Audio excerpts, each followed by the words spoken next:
ar, Plenitude, o programa do Centro Espírita Joana de Ângeles.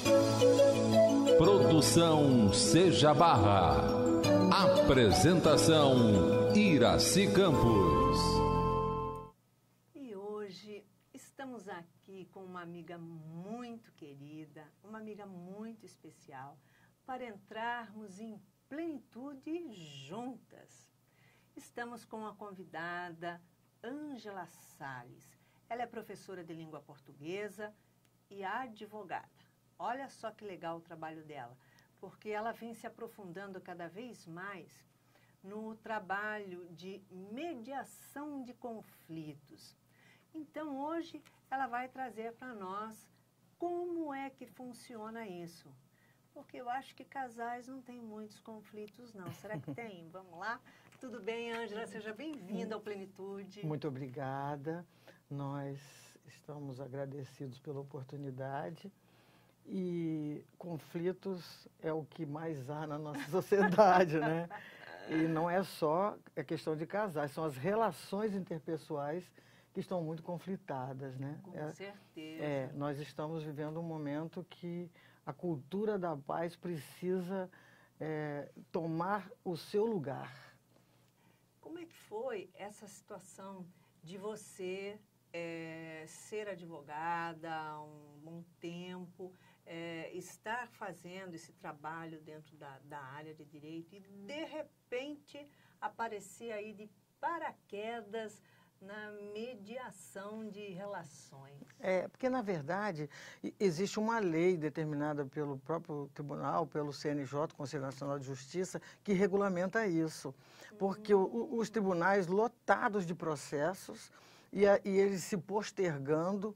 E então o legislador viu a possibilidade de que, trazendo as pessoas para dialogarem, esses processos, essas conversas facilitariam e dariam soluções mais rápidas às questões dos cidadãos. Isso é um princípio e funciona. Geralmente faz como?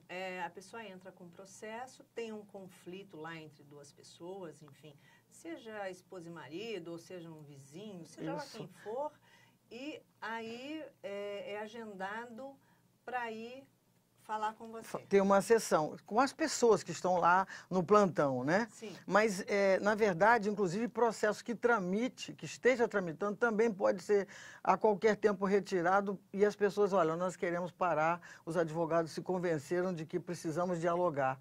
Então, vão à mesa dialogar. Então, tem toda uma sistemática, uma dinâmica que recebemos as pessoas, acolhemos as suas dores, que normalmente, quando estamos na justiça, nós temos posições, direitos, estamos ali marcando algo carregado de energias de emoção. Nossa Senhora. Não é? Então, essas são as questões que dificultam a racionalidade para resolver uma questão até material.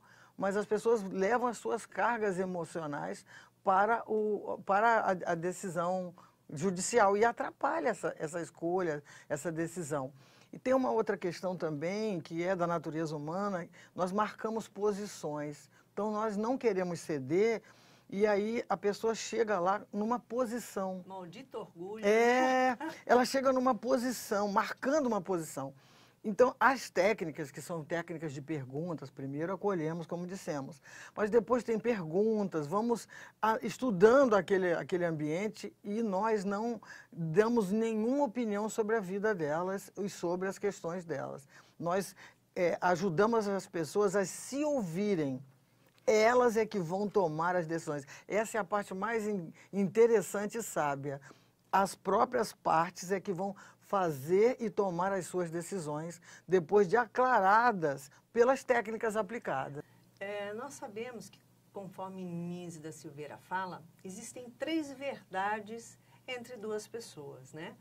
Uma discussão em 4 paredes, são 3 verdades. A verdade de um, a verdade de quem está do outro lado e a verdade verdadeira, que não carrega emoção de lado nenhum.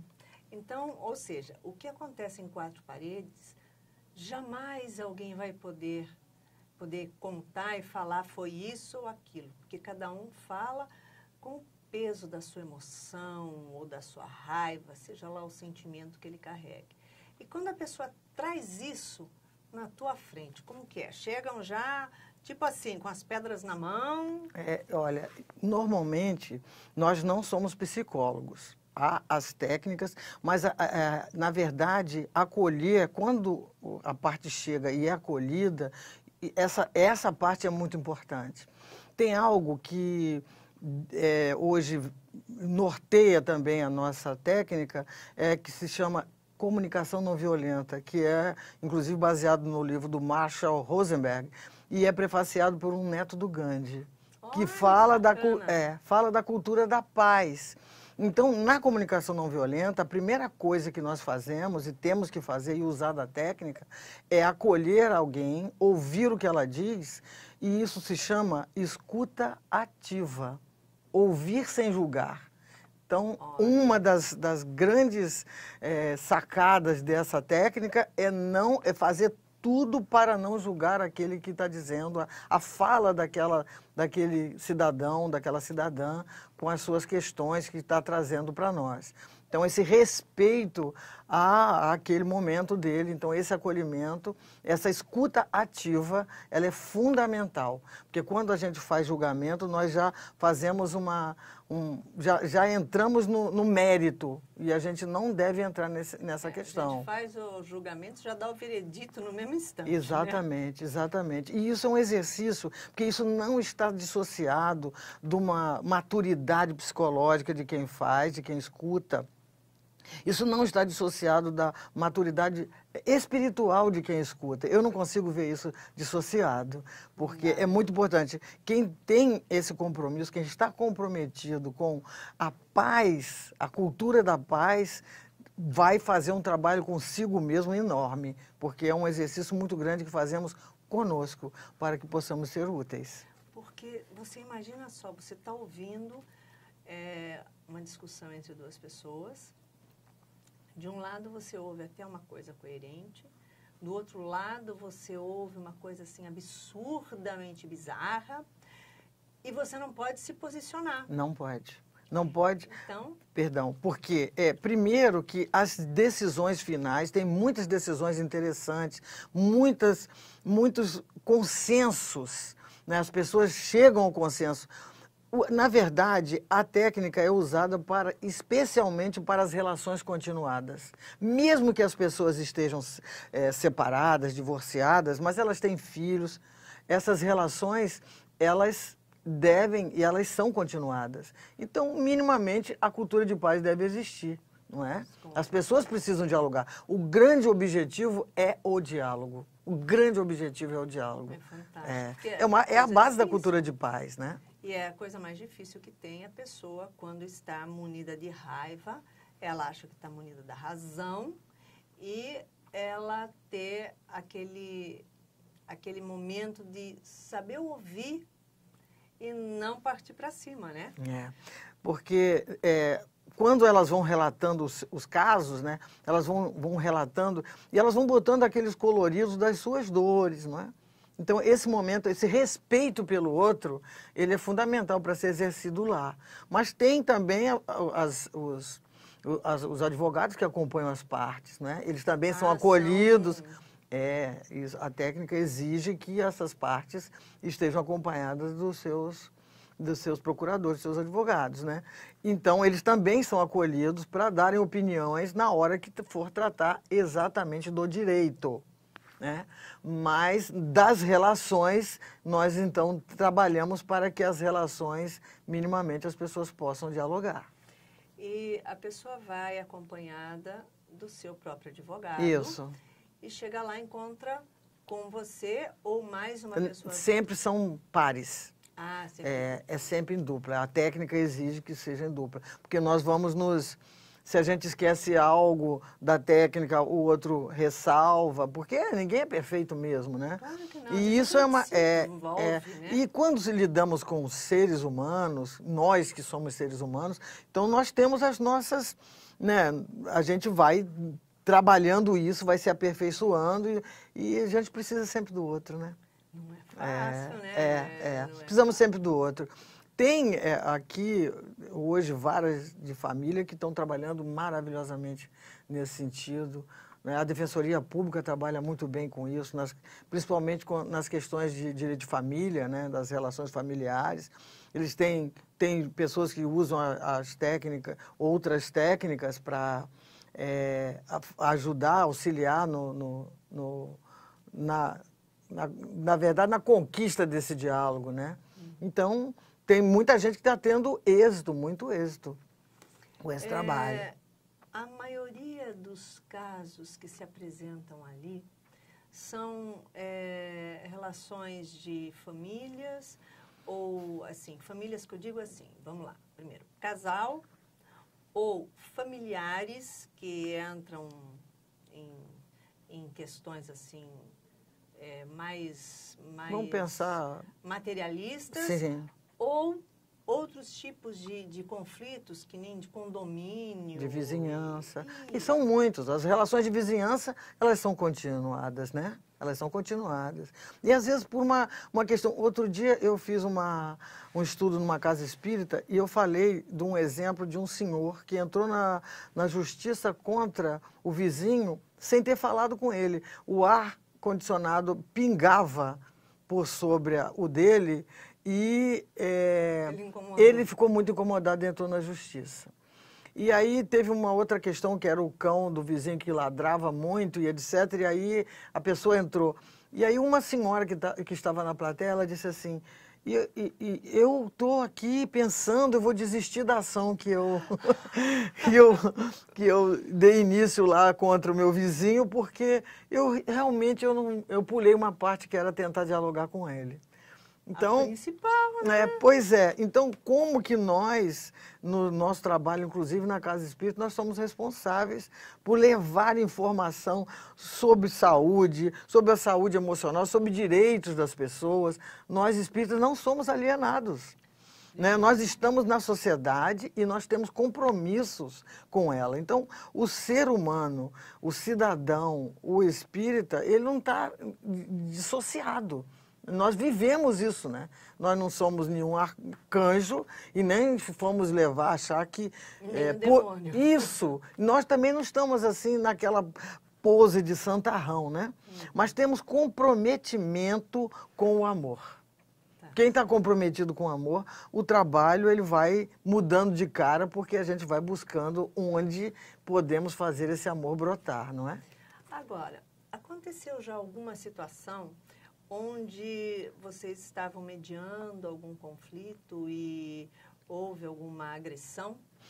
Olha, eu soube notícias, mas isso é impedido, porque os ambientes eles têm todo um preparo. A mesa é redonda, normalmente a mesa é redonda, as pessoas ficam parte a parte, nós ficamos no meio, tem toda uma arrumação que quando as coisas se exaltam, a gente já toma uma medida antes disso.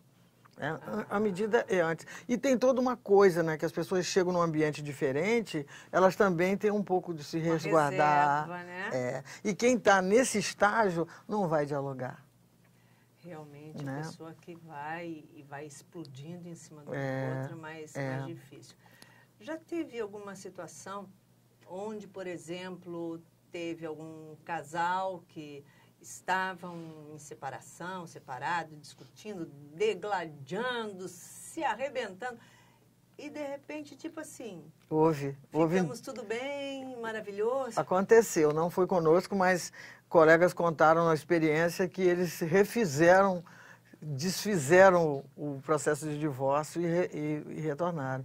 Era uma coisa mesmo, uma questão de diálogo, era falta de diálogo. E é muito bom, né, saber que o amor vence, né? A tolerância deve vencer, né? Que o amor incondicional, ele também é exercitado entre os pares. Quando as pessoas atingem esse patamar, elas começam a ter uma outra compreensão, né? O que eu estou fazendo aqui, né? Por que o outro é útil, é importante para mim, mas como eu estou sendo útil, qual é o meu papel nisso, né? E quais são as minhas responsabilidades, porque a gente trabalha muito com esse discurso de culpa, mas as pessoas precisam assumir as suas responsabilidades. Exato. Conflito de uma parte só não existe. né? certeza, né? São nas relações, não é? Então, quando é que nós não aprendemos a dizer as coisas, a falar das nossas insatisfações. Como se diz, nós não sabemos fazer os pedidos. Nós não sabemos fazer os pedidos. A gente reclama e o outro não está entendendo qual é o nosso pedido, qual é a nossa mensagem. Então, hoje, nessa transição que nós estamos vivendo, nessa cultura do ódio, nós temos uma responsabilidade enorme com o diálogo, né? Nós somos responsáveis uns pelos outros. Nós precisamos entender que o amor não é teoria. Amor é energia, né? Amor é solidariedade, é fraternidade, é respeito, embora eu não concorde com o outro, embora eu não aceite, embora eu não queira mais conviver com o outro, mas eu não preciso odiar porque eu não quero conviver. Com certeza. Não é? Então, é uma imaturidade de nossa parte. Nós estamos num estágio nós nos perdemos um pouco emocionalmente. Precisamos nos tratar. Quando é assim, tem os psicólogos para nos ajudar, não é? Então, vamos lá, vamos trabalhar isso, entender o porquê que eu sinto isso. Que sentimento é esse que eu sinto, que eu não posso usar da minha racionalidade, do meu equilíbrio para tomar uma decisão. E com muitas questões emocionais, a gente não toma uma decisão sábia. Não certeza, toma, não é? Porque a gente não está no prumo, no centro, né? É verdade. E uma outra coisa também é a transferência que fazemos para que os outros resolvam as nossas questões. Por isso o judiciário está cheio. Porque ao invés de eu assumir, ao invés de dialogar e dizer, o menino fica metade da semana comigo e a outra metade com você, eu vou para o juiz dizer para mim e para ele que quando que o menino tem que ficar. Quer dizer, não foi tão bom ter esse menino, não foi tão maravilhoso quando ele nasceu, por que que agora a gente quer interromper isso, né? Não há necessidade de se manter, de se perpetuar esse conflito. Dor temos, insatisfações temos, é lícito. O que não é que a gente permaneça nessa angústia, né? Nessa amargura, não é? E aí o nosso compromisso é esse, né? Com o amor. E naquele momento em que teve lá, enfim, um desfecho e que nenhum arredou pé ainda, é levado depois para o juiz. E aí a gente dá uma certa sensação assim de frustração, né? Não logramos êxito e a gente sempre se pergunta, não usamos a técnica correta? Ouvimos até o máximo que podíamos? Abrimos possibilidades? Fizemos as perguntas de modo acolhedor? Ouvimos melhor? Ou a nossa escuta não foi tão ativa? Interferimos de alguma maneira com algum julgamento, apesar de ser no campo das ideias, porque nós não podemos verbalizar nenhuma decisão e definições, porque são eles que chegam a esse acordo, não é? Mas acreditamos muito que a sociedade, esse momento que a gente atravessa de transição, vai ser, mesmo duríssimo como estamos, só com o diálogo, só com o amor, nós vamos vencer. Ângela, me diz uma coisa, nos conflitos entre os casais, existem, geralmente, na maioria deles, filhos. E aí a gente sabe que a coisa dá uma boa chacoalhada. Porque a coisa mais normal, quer dizer, normal não é porque é incorreto, mas o mais comum de acontecer é que um dos lados ou os dois lados utilizam os filhos na manipulação de tudo isso. Como que é essa situação, como se apresenta a discussão por causa dos filhos? Olha, e aí é uma questão mais complexa e quando o juiz e o Ministério Público estão envolvidos, tem umas questões que precisam de interferência. E o tribunal tem psicólogos para fazer essas entrevistas, e aí não é na nossa alçada. Primeiro tem que ter todo esse aparato, né? Porque aí já vai envolver uma questão mesmo de segurança e está determinado que o Ministério Público precisa interferir quando a coisa é muito grave com as crianças, né? Mas Tem casos, né, que presenciamos que a pessoa, que uma das partes, quer mostrar que a criança está sendo a grande prejudicada, mas que, na verdade, ela está utilizando aquela criança e acaba prejudicando o próprio filho, né? Nessa manipulação que é a alienação parental, que eles chamam, né? Mas, e aí, quando se percebe isso, os diálogos, quando não é tão grave, os diálogos nós vamos tentando fazer esse distanciamento da parte com relação à transferência que ela faz para a criança, não é? Porque isso é uma responsabilidade enorme. Porque o filho não tem nada a ver com a relação dos pais. É verdade. É a relação, casal, homem e mulher. E os filhos são a parte, que os filhos vão continuar sendo filhos, os pais, o pai e a mãe vão continuar com as mesmas posições e o núcleo familiar continua existindo. Exatamente, exatamente. Né? Porque uma base que as pessoas ainda não sabem lidar com as suas frustrações, perdas, trabalhar com perdas, isso é bem complexo, isso é bem complexo. Né? E pode-se sugerir, né, conversar, perguntar se não está fazendo nenhum tipo de trabalho, porque quando o conflito está num auge, né, nós fazemos umas falas em separado, a gente chama de caucus.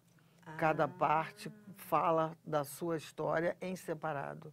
Depois é que juntamos e começamos dos pontos que são comuns, que há diálogo, para depois chegar nos pontos que precisamos definir. Não é? Mas perguntamos isso em separado, se acompanha, se tem algum acompanhamento, etc.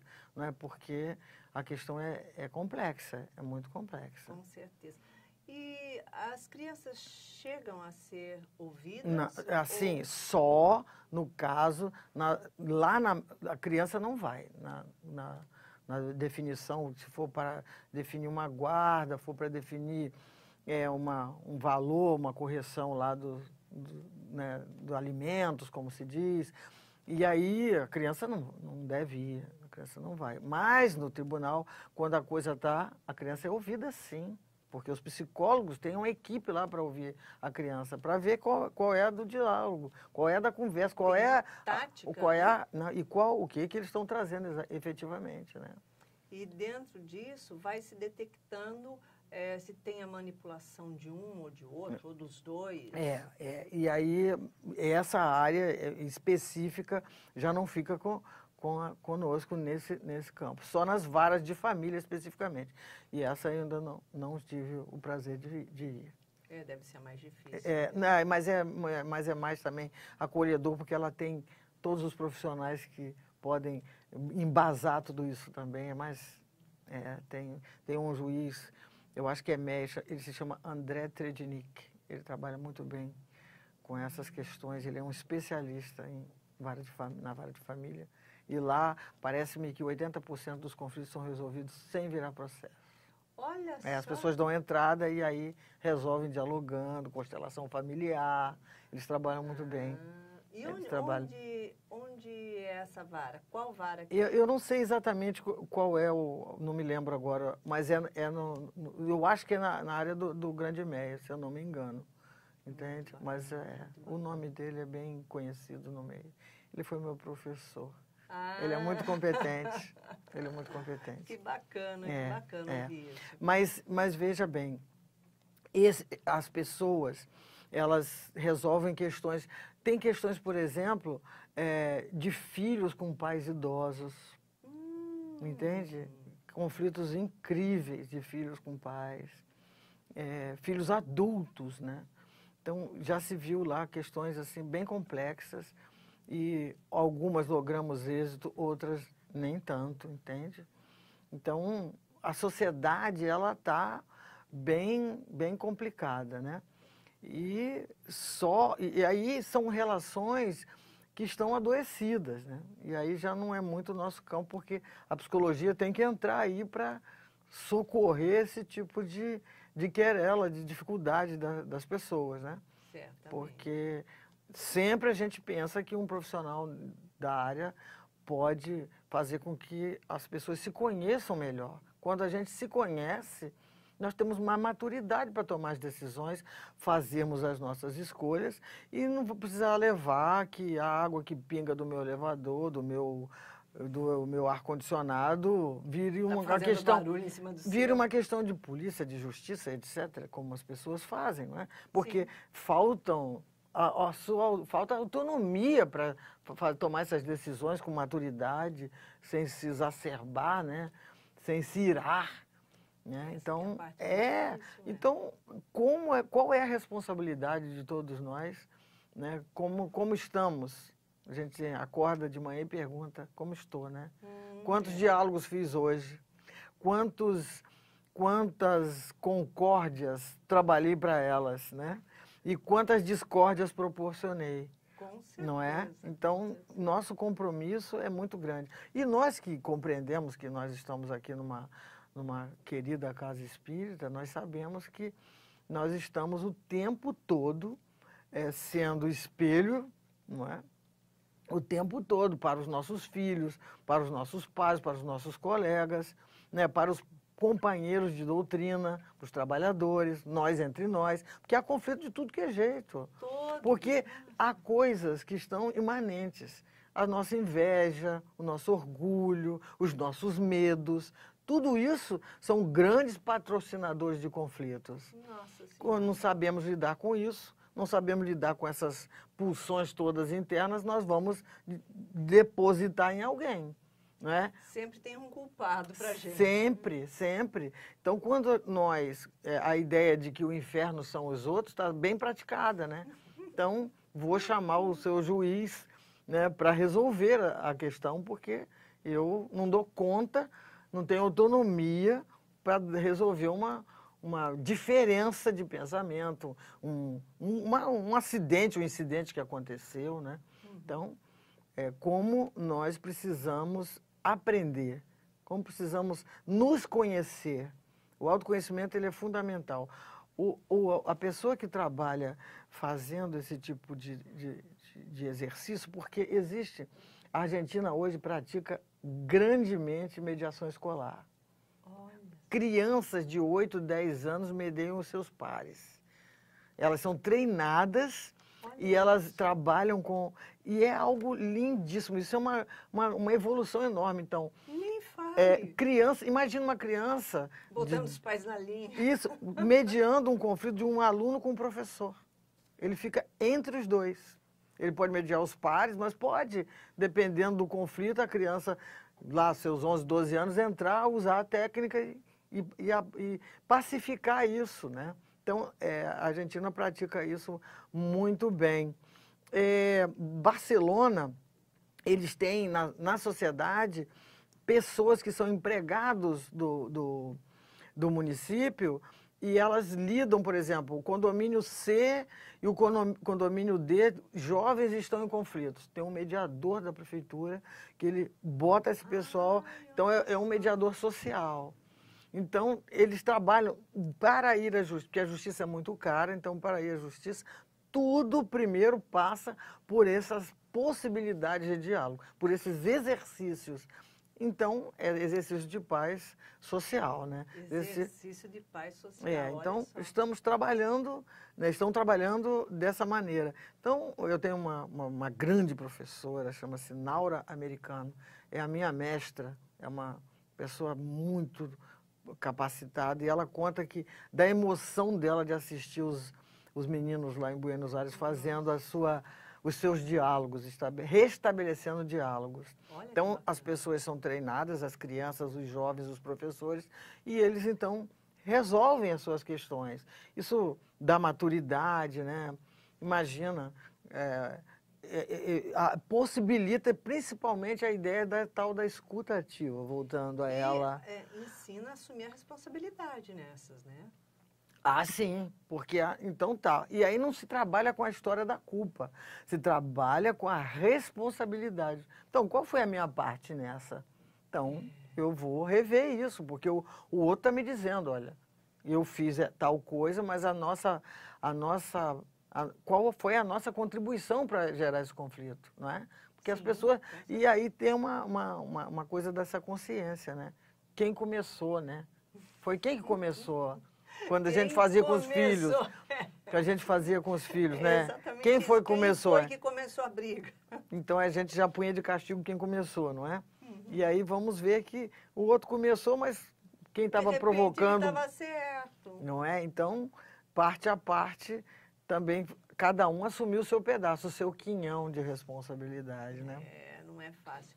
Agora, existem casos, por exemplo, de abusos, tipo a violência doméstica. Mas isso aí já não entra. Não entra. Não, não. Aí já entra pode entrar numa outra questão, né, que eu acho que é aqui no Leblon que se pratica, uma coisa chamada justiça restaurativa, que são os pequenos delitos que é a técnica da mediação, mas trabalha-se com o empoderamento da vítima.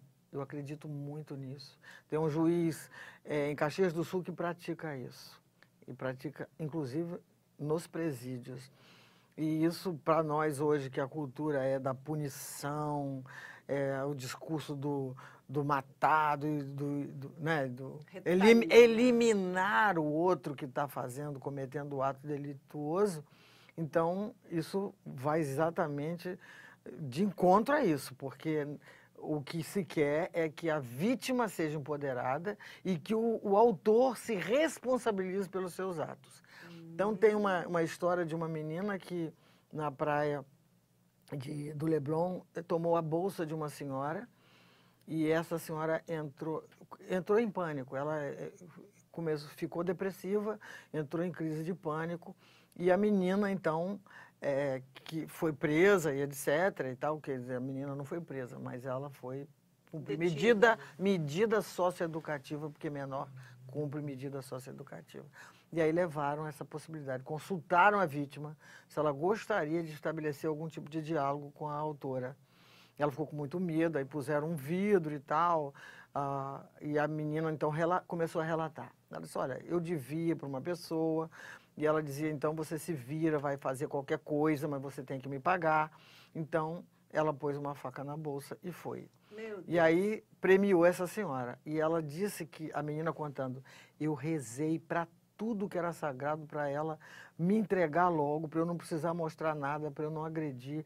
E eu ficava assim, meu Deus, me ajude. Imagine o conflito dela. Meu Deus, me ajude. Ela dizia isso, o sofrimento, porque ela estava sendo... monitorada pelo cobrador. Então, como estávamos dizendo, né, a menina então dizendo a sua aflição para cometer o ato delituoso. E a senhora surpresa, porque ela não imaginava da fragilidade dela, ela contou a história da vida dela, etc. Moral da história é que teve várias sessões de diálogos, elas se apresentaram uma outra depois, e essa senhora... Ela contou da aflição e ela dizia, eu não sabia que eu tinha causado tanta dor. Eu só tomei uma bolsa. Eu não imaginei que tinha dado toda essa repercussão na sua vida.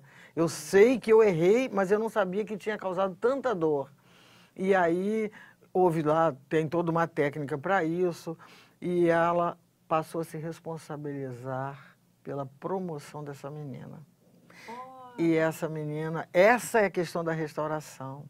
Porque você empodera a vítima, o autor se responsabiliza pela vítima, pelos atos que cometeu, mas há desdobramentos sociais, econômicos, morais, espirituais nisso.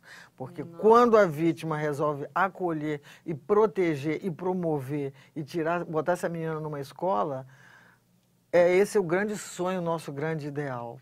Exatamente. Não é? Então, esse é um ideal de amor. Então, tem atitudes tímidas acontecendo ainda, porque a sociedade não admite, não aceita. É evidente que há casos que não há essa possibilidade. E nem as pessoas estão aceitando se responsabilizar pelos seus atos, e nem as vítimas querem nenhum tipo de contato com o autor. Tudo isso, mas todas as vezes que isso aconteceu, foram histórias lindíssimas de resultados maravilhosos. Então, o amor é a grande possibilidade de redenção dessa sociedade.